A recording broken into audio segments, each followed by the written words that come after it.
Hi everyone, my name is Aubrey. Welcome to Sex and Disability 101. The hope is that this video and provided handout will give you a basic understanding of current issues surrounding sexual education for those who have disabilities. This is not meant to be a comprehensive guide to everything having to do with sexuality and disability. Rather, this presentation is recommended for those who are new to the field or those wanting a refresher on this important, somewhat taboo topic. CSSW's Sex Positivity Caucus and Disability Caucus are hosting 3 additional workshop and panels within the upcoming weeks. I may be biased, but they're shaping up to be incredible presentations and you won't want to miss out. I'll link the titles and the dates at the end of the video. In this presentation, the language used might be triggering for some. You know your limits better than anyone else. If you're feeling uncomfortable, pause and come back to this video, reach out to your support system, really do whatever your body needs to be okay. A little bit about me. My name is Aubrey Fagan. I'm a licensed master social worker. I currently work as a mental health clinician at YAI. I'm also the alumni coordinator for the Sex Positivity Caucus at CSSW. I also want to say that I am not a medical professional, and if you have any questions or concerns, please reach out to your primary care physician.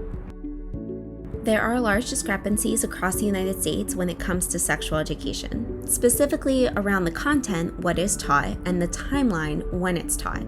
The most standard form of sexual education is abstinence-only content. Research shows that more than 1/3 of federal sexual health funding goes towards abstinence-only programs. What we know is that when abstinence-only content is taught, there's a higher chance of teen pregnancy, STIs and HIV, increased sexual assault and harassment, and unsafe abortions.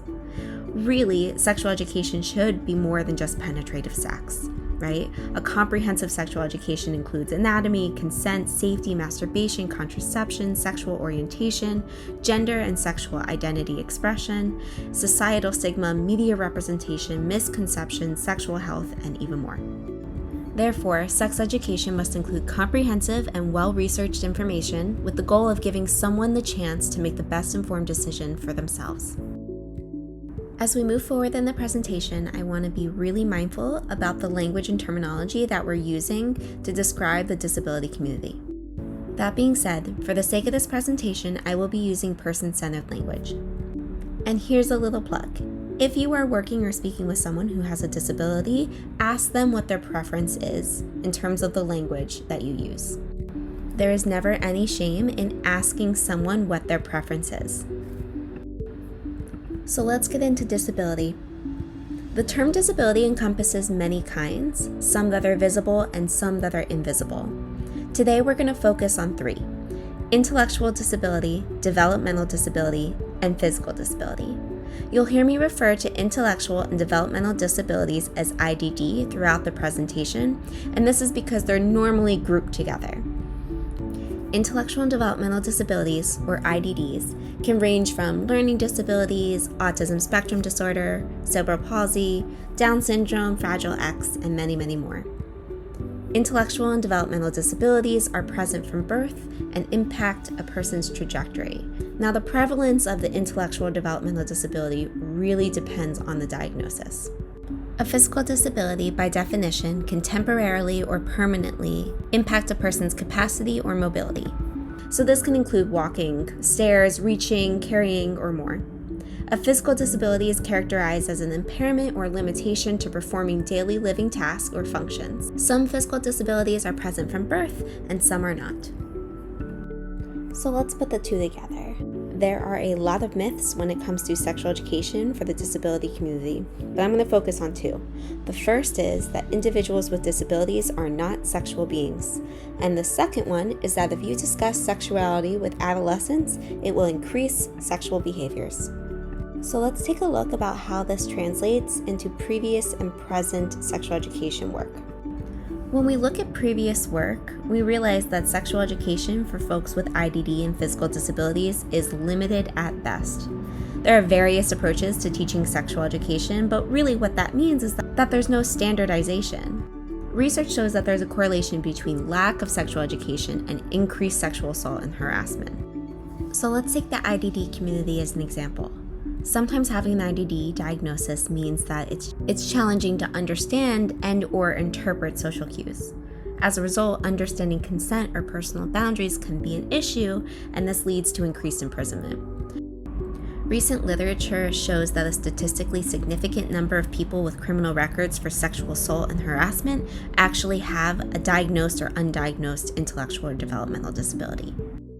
And when it comes to a clinical perspective, we're really considering this question of what is appropriate, right? And so for people with intellectual and developmental disabilities, a lot of clinicians are wondering what's appropriate between chronological and developmental age when there's discrepancy between the two.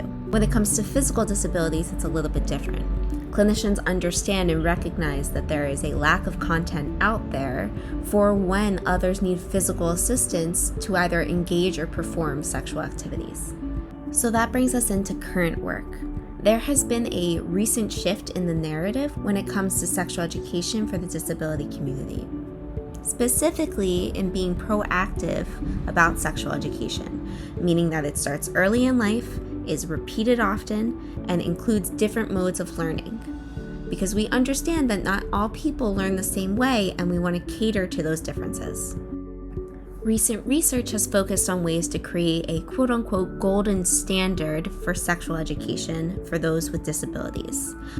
A good example of this is the SHINE grant from Planned Parenthood, which hopes to do just that: create comprehensive and well-researched sexual education for those with disabilities. In the meantime, there's an increase in psychoeducational groups that aim to fulfill the need for sexual education.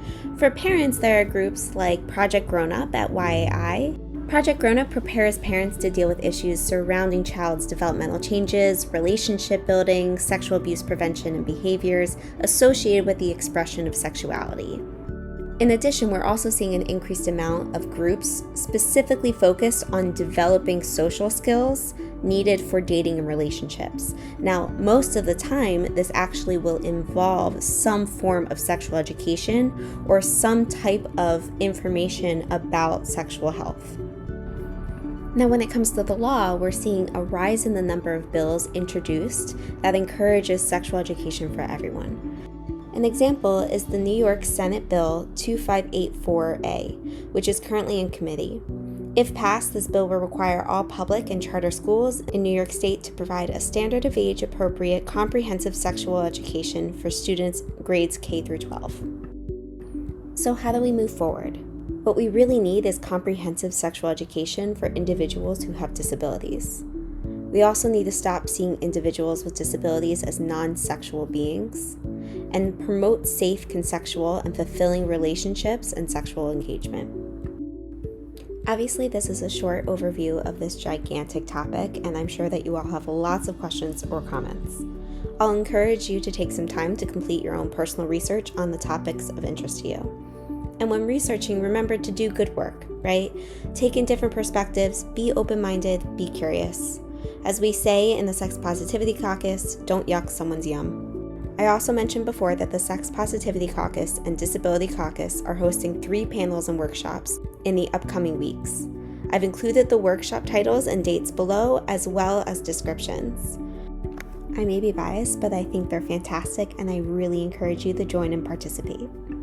And in order to compensate our fantastic panelists, we are hosting a fundraiser where all proceeds will be given directly to the panelists in our upcoming workshops. If you go to the Sex Positivity Caucus Instagram, link below, you'll find the fundraiser page where you can help donate and buy some really cool earrings that one of our Sex Positivity Caucus members designed and created.